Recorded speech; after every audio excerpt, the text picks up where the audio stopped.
Here we are, Cross from Amazon Prime, season 1. Do we think we're going to get another season out of this? I think so. I sure hope so. Definitely hope so. Okay, so really quickly, before we begin, I've been racking my brain trying to remember where I knew his homeboy from because he looked so familiar, and even crazier was the voice. Then I saw his name in the credits, and I knew that name from somewhere. Homeboy is the Old Spice guy. Ah, dude, yeah, his partner is the Old Spice guy. You're right. I couldn't figure out where I knew him from, and I'm like, that's the "This is your man. This is me on a horse." Yes. That's him. Yeah, yep. Crazy. Yeah. Damn. I knew him from somewhere. That was a minute ago. It was. Okay. Yep. Yeah. The Old Spice guy is his partner, so that's dope. Anyway, so all right. At the very beginning of the episode, the death of his wife scene caught me all the way off. Out of nowhere, right? Like fast, quick. And then for it to happen in that manner either, like it was clearly not an accident, not left up to any other interpretation, like a cold-blooded murder. Yeah. Okay, and then so obviously he's dealing with the death of his wife, and he's back in the precinct now. He goes in to interrogate this racist white man. Love this scene. Just the fact that he could walk in there and he's like, I already know what's going on. So yeah, you already pretty much admitted everything. The clip that's been going on around the internet, mostly promotion for the show. Oh, it's viral. It's a viral clip.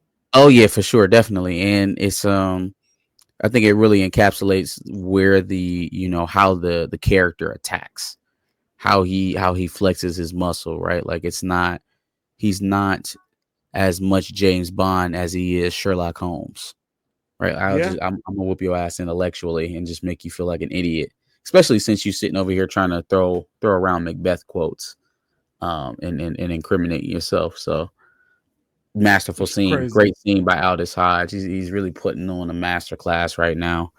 There are several scenes that pop out in these first couple episodes. They're like, yo. But he's ready for a bigger plate. He's ready for a bigger role, and it is a little bit of that. There are so little black prominent stars in Hollywood that you actually get a lot of repeated Aldis Hodge calls. You know what I mean? Yeah. But it's warranted. The man is immensely talented. He's doing a great job in this role, playing Alex Cross. Previously played by Morgan Freeman and the not so popular version Tyler Perry's, but really doing a great version in his iteration, and I'm like I said, I'm enjoying so far. Mm-hmm. Okay, so I'm glad you mentioned the fact that he he's very intellectual when he goes at some of these cases. I was going to mention this later, but these little brain blast scenes that he has, I don't know if I like those. It just feels like a type of scene that's kind of overdone in Hollywood, especially when it comes to these like detective or like. You mean the little like the inflection points where he realizes something? I mean that's kind of a calling card of most detective series, but I guess I get what you're saying. It has a little bit of a cheesy flair to it. It hasn't affected the experience too much for me. I mean, they do a really good job of keeping the realism very high, like making us very grounded within the story. So it doesn't. Sure. I don't know if it takes me completely out of the experience, but I guess I get what you're saying. And I don't even know that it's the acting, because the acting is fine. It's just maybe I just feel like those scenes are a little overdone, or maybe they could have done something maybe a little bit different. But it's not a big gripe, I guess. Yeah. Okay. Oh, also so in the first episode or two, we're seeing a lot of ties to, just the general distrust of Black people with the police. Maybe even some ties into what happened not too long ago with the BLM protests, and it kind of serves as a central focus considering the, victim in one of these. I just thought that was kind of interesting that they kind of just really go at it, to be honest with you. Yeah. I mean, you can tell that the story is kind of ever evolving. At the onset, it kind of your entrance to the story is your kind of typical black community versus the police story, which is redundant, right? But you can even tell, like, from the evolution from episode 1 to 3, there's so many more layers on top of just, okay, this is happening in the black community, it's happening with police involved, there's misconduct involved, right? Like, we haven't taken a hard left into Powerville. We're still continuing to ride the story upwards, right? There's linear movement here.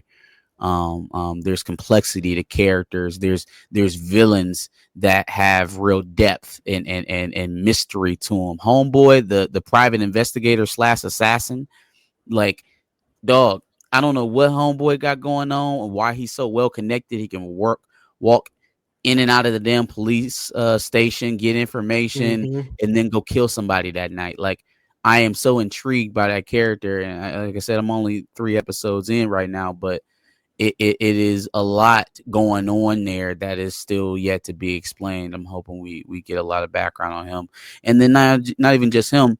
The decision to reveal the serial killer, or at least one of the killers in the series, because I do have a working theory that there's two parties at play here, but Oh,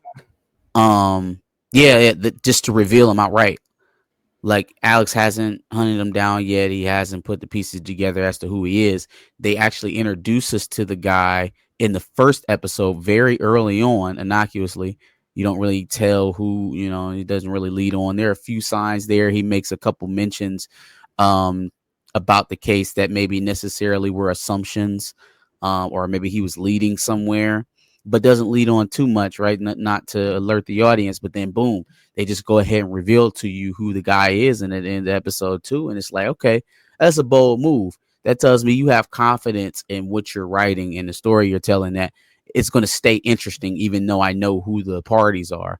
Usually mm-hmm. when you're telling a detective style thriller, you're not necessarily wanting to give your golden goose. You don't want to give who done it, right at the onset. So it's a Really. bold move, and it's paying off so far.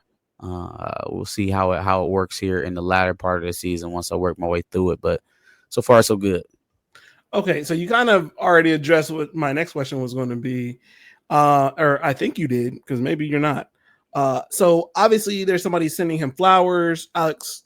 There's somebody sending Mm-hmm. Cross flowers. Somebody obviously talking to his little girl during a game of hopscotch. Yep. Uh, so there's somebody clearly messing with him and his family, but then at the same time, there's the person that we know to be the killer. So you don't think they're one and the same? I Am I don't.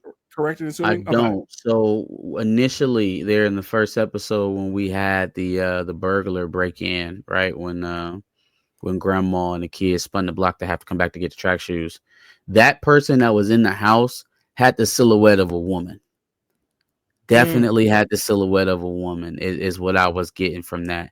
And that matches with the first phone call that he received after all of this started happening, right? That was a woman on the phone talking to him about his wife and what her last words were and blah, blah, blah, blah, blah. mm-hmm. So I do think there are 2 parties at play here. Not to mention, dude is enamored with Cross, but he can't get the serial killer guy, the rich guy, the philanthropist. I mean, he's enamored with Cross, but he can't have Cross too close to him to do what he wants to do, which is finish whatever this serial killing jigsaw puzzle he got going on in his basement. He Mm-hmm. can't do both of those things at the same time. So, i.e., why they got the guy who was murdered in the second episode. I forgot his name, Andre, I think, or not Andre, Amir, his wife, his girlfriend. That's why they went to go get him, because while she's out there and Alex Cross is looking for her, trying to talk to her, he can't move forward in whatever other escapades he's got planned. So I don't think he would then go break into his house and leave his dead wife's scarf in the closet and all of this other stuff. That seems like somebody who's trying to torment him over his dead wife's murder, which would most likely be the murderer of his dead wife. Now, if for some reason this guy was tied into that, it would surprise me, because again, they're revealing it all to you so early, so it doesn't fit the mystery aspect that we've been getting from the show here early on, to give all of it up right away. I Yeah. do think there's two parties at play there. Okay. I mean that makes sense, and I guess that's kind of the way I looked at it too. But I just wanted to, I guess, confirm that that's how you felt Mm-hmm. about that situation. Okay. Also, totally didn't know that. Well, I guess I should have known from the Diddy case that you can absorb fentanyl through your skin Through like your that. skin, yeah, you Yeah. ain't know that's how some of the human traffickers were getting people. They were putting it on people's car doors. People Ah, were They would be like a napkin or a tissue or something like that on their car. They go to pick it up. A couple seconds later, they fall on the ground. I actually did hear about that. Yep. Okay. I Mhm. guess I just never thought about it. That's weird. Okay, so we talked about the crooked guy Bobby a little bit. I do agree that I think his character is a little bit interesting, and I wonder in what capacity we're going to continue to see him in. So I guess we'll kind of see with that. I really liked in episode 2 the you're a superhero scene uh, with the little kid. You didn't like I don't know it? if I liked it so much as it was almost a tearjerker, man. It was like very, very tragic knowing what he was there to do. Yeah. Um, because I'm thinking the whole time he's there to get the iPad, because obviously she sent it to herself. So if it's on the Mm-hmm. cloud, it'll be on all her devices. And so they thought the same thing. I thought it was weird that he took the SIM card out the phone. I was like, man, how you got one of them damn iPhone tools Right. just on you where you Well, can pull it out that quickly? as a detective, I guess that makes sense a little bit. Okay, if it makes sense to you, I guess. A little Um, bit. but obviously they were there to get the voicemail from Amir. First time I've ever seen that name spelled with the E, by the way. That was some weird shit. Facts. But Facts. obviously he knows he's about to get the worst news of his life. He's about to have the worst day of his life. And even Yeah, how he starts that conversation, man, like, man, this is not going to be a good day. It doesn't for really sure. matter why. But then he tries to instill whatever type of residual confidence or stuff he'll think about later or years later when he replays his day in his head. That was a pretty tragic scene. Sure. And I mean, when I say I liked it, I think it was a good moment for, I guess, what he thought was going to be the right thing to do for him in the future, like you said. So Mm. I thought it was at least a a good attempt at doing something right for the kid, I thought even that knowing. whole series though kind of happened real slow. Like, so they found out, all right, cool. Girlfriend, she got the phone. When they got down to the damn desk, they showed him the picture and they said 222. Okay, bet. That sounds like second floor, 22nd door. How Mhm. how how did he have the time? We pulled out both of the SIM cards, put them on my mouth, pack up all my shit, cut her throat, hop out the back door before y'all even get to the window. That whole series of events happened so slow. Sure. It happened so slow. And then he has even less information than y'all, and he's beating y'all to the punch. Yes. That's Yes, crazy. even less. He finds out about the cell phone and the voicemail after you. How? Have no clue. Because we see him talking to homeboy inside the police station, right? But that's just to run a plate. He's just running a plate. So that's not going to raise any alarms.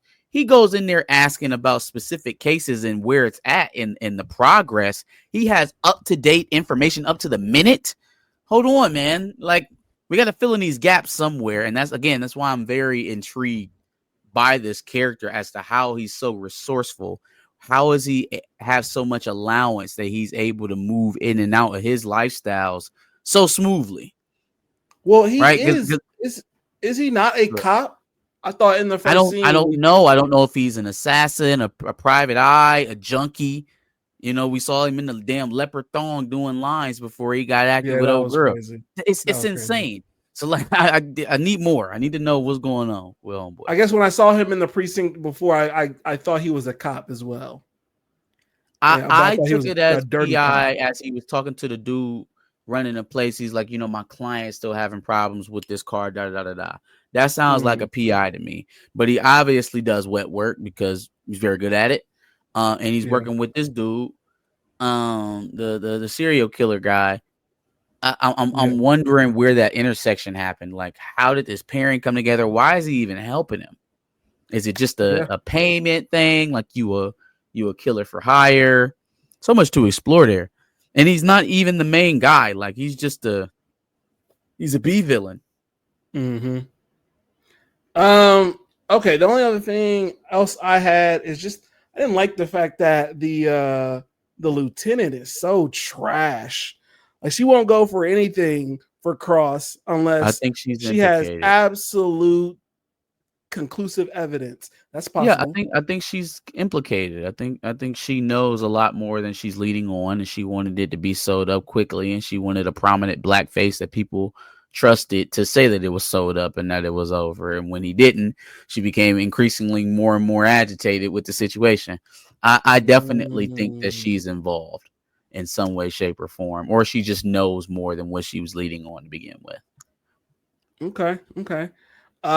So then explain the chief who. Well, I guess she's just stuck in between a rock and a hard place, considering she's got Cross, who's like an expert detective, but then her boss is telling her, "Yeah, stop fucking with that shit." So Who we talking about now? the chief, the female chief. Oh yeah. Is she pregnant? She ain't got time for this shit. She want to go home and go to sleep. So yeah, no, that's the only thing I can think of. But yeah, that's what I got from episode 1 through 3. Anything else that you saw from these episodes at all? Uh, the kids are going to be an interesting soft spot for him. Um, they're not. I won't say they're not protected, but they're. It's not like they're very well secluded. People know where to touch them. The family is very available, so that's going to be a weak spot for him. Usually in these situations, the extended family members go first, so you better watch out for grandma. Yeah. Um, I don't know if old girl in the basement has any type of chance. Oh, that was another thing too. So they got the address from the voicemail. Why aren't there units already going? Well, she shouldn't have had to text her mom shit. Shouldn't have to text her mom a damn thing. On the Mm. voicemail, we know that that address that she went to was the last place that we know Amir was at before he died. Why are there not units going over there right now? The minute that y'all heard that on the voicemail. Hey, yo, I'm over here at 41, blah, blah, blah. But I'm Yeah. nervous. You got to call me back. Da, da, da, da, da, da. Okay, we going to go get old girl at the hotel. Hey, send some red and blues over to blah, blah, blah, 41, blah, blah, blah. This little things. I guess I'm nitpicking a bit. But again, it's been a very, very detail-oriented show. So Yeah, no, like I said, it's been good so far. I like it, and hopefully we're in for some twists and definitely in turns, for and some fireworks. Yeah. It's been very linear so far, and it's still been good. So yes, I'm expecting some pretty good twists and turns here in the latter part of the season. Let us know what you guys thought about the first 3 episodes of Cross. I think this is a good way to break it up. That way we we kind of move along with the majority of people's pace, whether or not you've already finished the series or if you're kind of inching your way through like us. You'll be able to follow along. Make sure you like, share, and subscribe. Maybe another week or so, we'll do another couple episodes. Circle back. Let us know what you facts, think. facts. And like you said, make sure you subscribe. We'll be talking about Cross and some other shows for the rest of the season. Peace. Peace.